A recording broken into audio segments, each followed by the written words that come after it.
बिस्मिल्लाहिर्रहमानिर्रहीम सल्लल्लाहु अला हबीबिही मुहम्मद व आलिहि व अस्हाबिहि व बारिक वसल्लम। पाकिस्तान और दुनिया भर में सुनने वाले तमाम मुअज़्ज़ज़ सामीन को अली अहमद भट्टी का सलाम हो। अस्सलामु अलैकुम व रहमतुल्लाहि व बरकातुहू। आज का मुक़द्दस दिन जुमा है। अल्लाह तबारक व तआला इसमें खैर व बरकत फरमाए। मुसलमानों के लिए नबी करीम सल्लल्लाहु अलैहि वसल्लम ने फरमाया कि जुमे का दिन ईद का दिन है। तो अल्लाह तबारक ताला तमाम उम्मत मुसलमान की खैर फरमाए, तमाम इंसानियत की खैर फरमाए और आपस में तमाम इंसानों को, मुसलमानों को बाहमी भाईचारा, इत्तेफाक, इत्तेहाद और प्यार मोहब्बत से रहने की तौफीक अता फरमाए। नफ़रतों को दूर करने और मोहब्बतों को उजागर करने की तौफीक अता फरमाए। आज के इस व्लॉग में आप सुनेंगे कर्नल रिटायर्ड सरदार मोहम्मद हाशिम डोगर, जो कि सूबाई वज़ीर दाखिला पंजाब हैं और उसके अलावा जेल खाना जात के भी वज़ीर हैं, उनका अहम बयान। और उसके अलावा सरदार मोहम्मद हाशिम डोगर साहब की सीनियर जर्नलिस्ट जनाब इमरान रियाज खान साहब के साथ मुलाकात। और इसके अलावा वो ऐसी क्या वजूहात हैं या ऐसी क्या वजूहात थी जिसकी वजह से इम्पोर्टेड हुकूमत के इम्पोर्टेड मोरों ने इमरान खान साहब पर पीटीवी पर बैठकर तौहीन मज़हब के संगीन नोयत के इल्ज़ामात आयद किए। तो सबसे पहले हम बात करेंगे कर्नल सरदार मोहम्मद हाशिम डोगर साहब ने कहा कि पीटीवी पर प्रेस टॉक के दौरान जावेद लतीफ़ ने इमरान खान के खिलाफ शरअंगेज़ी और मजहबी नफरत फैलाने की कोशिश की है। इस वाक़े की मरियम औरंगज़ेब और एमडीपीटीवी भी बराबर की जिम्मेदार हैं, जिससे करोड़ों लोगों की दिल आज़ारी हुई है। अगर कोई भी शख्स पुलिस से रजू करेगा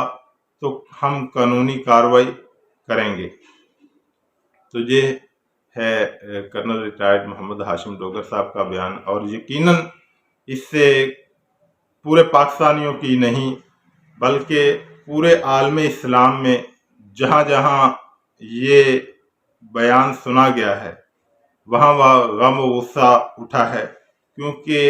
इमरान खान साहब सिर्फ पाकिस्तान के ही नहीं बल्कि आलम इस्लाम के लीडर हैं और पूरा आलम इस्लाम उनसे मोहब्बत करता है। और ये बात कोई ढकी छुपी नहीं है और उनकी इस्लाम के लिए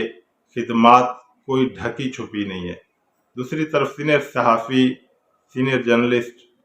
एंकर इमरान रियाज साहब ने वज़ीर दाखिला पंजाब सरदार मोहम्मद हाशिम डोगर साहब से मुलाकात की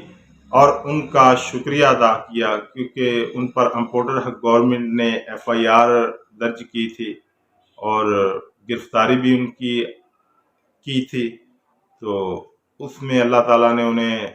हर जगह से सुरखरू किया। जिस अदालत में भी जो है ना वो केस लेकर गए, काफ़ी उन्हें जो है ना घुमाया फिराया और काफ़ी परेशान किया गया, लेकिन जिस अदालत में भी जो है ना जो केस गया तो वहाँ से खारिज हो गया, क्योंकि उसमें कोई जान थी ही नहीं। तो फिर ऐसा ही होना था। तो उन्होंने शुक्रिया अदा किया। तो कर्नल साहब ने कहा कि शुक्रिया की कोई ज़रूरत नहीं, ये हमारा फ़र्ज़ है। और बिल्कुल, क्योंकि उनका महकमा है और पूरे पंजाब में तहफ़्फ़ुज़ और अमन व अमान रखना और आवाम का ख़याल रखना और ऐसी यानी कि गलत जो लोगों पर FIR वगैरह हैं जो उनके नोटिस में आती हैं, जो नहीं आती वो उनके नोटिस में लानी चाहिए कि कहाँ कहाँ पुलिस या किसी ने गलत FIR दर्ज कर रखी है। और उसके अलावा उन्होंने कहा कि हमने 25 मई में जो PTI के कारकुनों पर इन्होंने इम्पोर्टेड हुकूमत ने गलत FIR वगैरह की, वो भी खारिज कर दी गई हैं। तो ये मेरी जिम्मेदारी है और मैं इसे ऐसे तरीके से निभाने की कोशिश करूँगा। तो तीसरी बात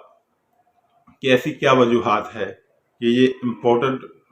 गवर्नमेंट और बिलखुसूस नून लीग को इमरान खान पर तौहीन मज़हब के इल्ज़ामात लगाने की ज़रूरत पड़ी। तो जी हाँ, ये इनकी पुरानी आदत है कि ये कोई ना कोई गलत इक़दाम करते रहते हैं वक़्त के हिसाब से, दौर के हिसाब से। तो चूँकि इनकी सियासत का गिराफ तो बिल्कुल नीचे चला गया है بلکہ نیچے کیا چلا گیا، تباہ ہو گیا ہے، کیونکہ جب سے یہ آئے ہیں جو اکانومی ہے وہ سٹیبلائز ہونے کی بجائے نیچے انسٹیبلائز ہو رہی ہے۔ انہوں نے عوام کو یہ لالی پاپ دیا تھا کہ جب ہم IMF سے قرض لے لیں گے تو اکانومی سٹیبلائز ہو جائے گی، لیکن سٹیبلائز ہونے کی بجائے مزید انسٹیبل ہو گئی ہے۔ ڈالر پھر 230 سے اوپر چلا گیا ہے۔ تو ایک تو یہ کہ معاشی صورتحال سے توجہ ہٹانا ان کا مقصد ہوتا ہے، اور دوسرا یہ کہ عوام جو ہے نا کسی نئے معاملات کی طرف عوام کا ذہن ہو جائے، اور جو اصل ایشوز چل رہے ہیں ان سے عوام کی توجہ ہٹ جائے۔ تو عمران خان صاحب نے بھی کل اپنی جو ہے نا عوام سے خطاب میں کہا کہ اگر میں اپنا سیاسی فائدہ چاہوں تو میں انہیں اور ٹائم دوں، کیونکہ یہ سمجھ رہے ہیں کہ عمران خان 2/3 اکثریت سے جیت رہا ہے، لیکن وہ فکر مند ہے کہ ہم یہ قرض پر قرض لے کر اور عوام کو اور ہماری اکانومی کو مزید تباہی کی طرف دوچار کر رہے ہیں، تباہی کی طرف لے جا رہے ہیں۔ اس لیے میں نہیں چاہتا کہ انہیں مزید ٹائم دیا جائے، کیونکہ ملک مشکلات میں گھرتا چلا جا رہا ہے، اور پھر یہ مسئلہ آنے والی گورنمنٹ کے لیے کریٹ ہوگا، جس طرح کہ ان کی پچھلی گورنمنٹ، اگر کسی کو یاد نہیں تو میں آپ کو یاد دلا دوں، 2017 میں یہی مفتیٰ اسماعیل صاحب وزیر خزانہ تھے، اور انہوں نے جنرل باجوہ صاحب کو بریفنگ میں بتایا کہ آپ دعا کریں کہ ہماری گورنمنٹ نہ آئے، یعنی کہ مقصد کہ ہم دوبارہ گورنمنٹ میں نہیں آنا چاہتے، کیونکہ اسحاق ڈار صاحب معیشت میں ایسی برودی سرنگیں بچھا گئے ہیں کہ کوئی بھی گورنمنٹ 2.5-3 سال کی اندھک محنت کے باوجود جو ہے نا ملک کو سٹیبل نہیں کر سکے گی۔ تو اس کے باوجود آپ نے دیکھا اور پوری دنیا نے دیکھا کہ عمران خان نے ملک کو سٹیبل بھی کیا، مشکل فیصلے بھی کیے، سب سے زیادہ انہوں نے گورنمنٹ کے اخراجات کم کیے، اپنے اخراجات کم کیے، کہ یہ مشہور ہو گیا تھا کہ کپتان لوگوں کو چائے کے ساتھ بسکٹ تک نہیں دیتا۔ تو انہوں نے اپنے اخراجات کم کیے اور ملک کو سٹیبلائز کیا، اکانومی کو 6% گروتھ پر لے کر گئے، اور پھر انہوں نے GHQ کو بھی بریفنگ دی کہ اگر کوئی ایسا معاملہ کیا جاتا ہے جو چل رہا تھا رجیم چینج کا، اور وزیر خزانہ شوکت عزیز صاحب نے بھی بریفنگ دی کہ اگر کوئی ایسا معاملہ کیا جائے گا تو ملک ڈی سٹیبلائز ہو جائے گا، کیونکہ جس طرح ہم نے ملک کو سنبھالا ہوا ہے، اکانومی کو سنبھالا ہوا ہے، یہ کسی دوسرے کے بس کی بات نہیں ہے کہ ایسے سخت فیصلے کوئی اور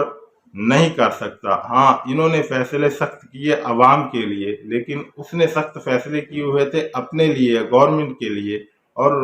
عوام کو اور دنیا کو اور دنیا بھر میں رہنے والے پاکستانیوں کو اس پر یقین تھا، اور وہ اس کی مدد کر رہے تھے۔ بس یہی وجہ ہے ان میں اور عمران خان میں کہ وہ آیا تھا اور انشاءاللہ آئے گا عوام کے لیے اور پاکستان کے لیے۔ یہ آتے ہیں اپنے لیے اور اپنے بچوں کے لیے، بینک بیلنس بڑھانے کے لیے، جائیدادیں بڑھانے کے لیے، دنیا بھر میں بزنس کھڑا کرنے کے لیے۔ تو یہی وجہ ہے کہ انہوں نے اس سنگین نوعیت کے الزامات لگائے کہ عوام کی ایک تو توجہ جو اس بحرانی کیفیت سے جو ملک میں اس وقت ہے اس سے ہٹ جائے، اور دوسری بات کہ عوام کے دل میں نفرت پیدا ہو جائے عمران خان کے خلاف، لیکن ہر چال ان کی الٹ پڑ جاتی ہے، الٹا عوام کے دل میں ان کی نفرت بھر جاتی ہے، اور اس وقت نفرت کا ایک لاوا پک چکا ہے عوام کے دلوں میں کہ یہ جیسی حرکتیں کرتے، وہ کہتے ہیں نا کہ جو سپ دی موت آندی وہ رات آ جاندہ ہے۔ یہ حال ان کا ہے کہ یہ حرکت تو کرتے ہیں عمران خان کو گرانے کے لیے، لیکن عوام کی نظروں میں، قوم کی نظروں میں مزید گر جاتے ہیں کہ یہ 90 کی دہائی نہیں ہے، پوری دنیا جانتی ہے، سارے پاکستانی جانتے ہیں کہ عمران خان کی اسلام اور پاکستان کے لیے کیا خدمات ہیں۔ تو آج تک کے ولاگ میں اتنا ہی، انشاءاللہ اگلے ولاگ میں ملیں گے، تب تک کے لیے اللہ حافظ۔